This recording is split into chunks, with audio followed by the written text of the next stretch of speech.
Because of Winn-Dixie, Chapter 12.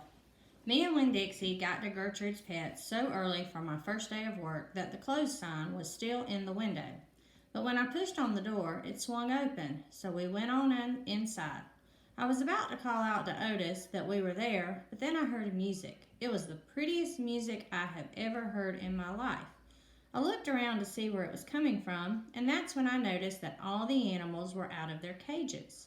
There were rabbits and hamsters and gerbils and mice and birds and lizards and snakes. And they were all just sitting there on the floor like they had turned to stone. And Otis was standing in the middle of them. He was playing a guitar and he had on skinny, pointy-toed cowboy boots.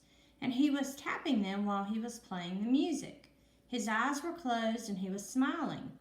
Winn-Dixie got a dreamy kind of look on his face.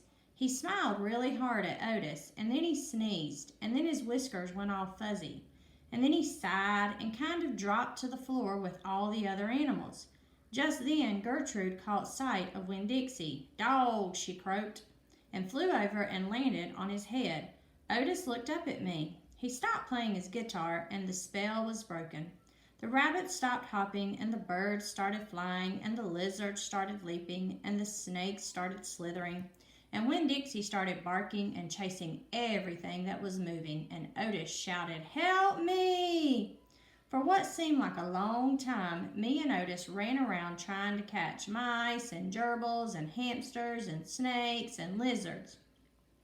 We kept on bumping into each other and tripping over the animals, and Gertrude kept screaming, "Dog! Dog!" Every time I caught something, I put it back in the first cage I saw. I didn't care if it was the right cage or not. I just put it in and slammed the door. And the whole time I was chasing things, I was thinking that Otis must be some kind of snake charmer. The way he could play his guitar and make all the animals turn to stone. And then I thought, this is silly. I shouted over Winn-Dixie barking and Gertrude yelling. I said, "Play some more music, Otis." He looked at me for a minute. Then he started playing his guitar. And in just a few seconds, everything was quiet. Winn-Dixie was lying on the floor, blinking his eyes and smiling to himself and sneezing every now and then. And the mice and the gerbils and the rabbits and the lizards and the snakes that we hadn't caught yet got quiet and sat still. And I picked them up one by one and put them back in their cages. When I was all done, Otis stopped playing. He looked down at his boots. I was just playing them some music. It makes them happy. "Yes, sir," I said. "Did they escape from their cages?" "No," Otis said. "I take them out. I feel sorry for them being locked up all the time. I know what it's like being locked up." "You do?" I said. "I have been in jail," Otis said. He looked up at me real quick and then looked back down at his boots. "You have?" I said. "Never mind," said Otis. "Aren't you here to sweep the floor?" "Yes, sir," I said. He walked over to the counter and started digging through a pile of things. And finally he came up with a broom. "Here," he said, "you should start sweeping." Only he must have gotten confused. He was holding out his guitar to me instead of the broom.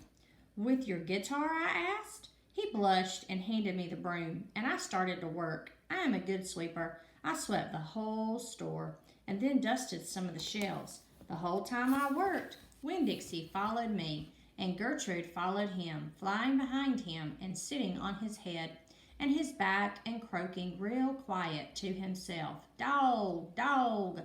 When I was done, Otis thanked me. I left Gertrude's Pets thinking about how the preacher probably wouldn't like it very much that I was working for a criminal. Sweetie Pie Thomas was waiting for me right out front. "I saw that," she said. She stood there and sucked on her knuckle and stared at me. "Saw what?" I said. "I saw all them animals out of their cages and keeping real still. Is that man magic?" she asked. "Kind of," I told her. She hugged Winn-Dixie around the neck, just like this grocery store dog, right? "Right," I said. I started walking, and Sweetie Pie took her knuckle out of her mouth and put her hand in mine. "Are you coming to my birthday party?" she asked. "I surely am," I told her. "The theme is pink," she said. "I know it," I told her.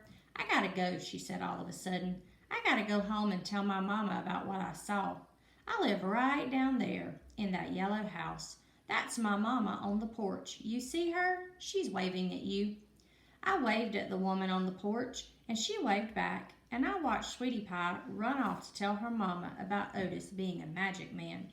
It made me think about my mama and how I wanted to tell her the story about Otis charming all the animals. I was collecting stories for sure.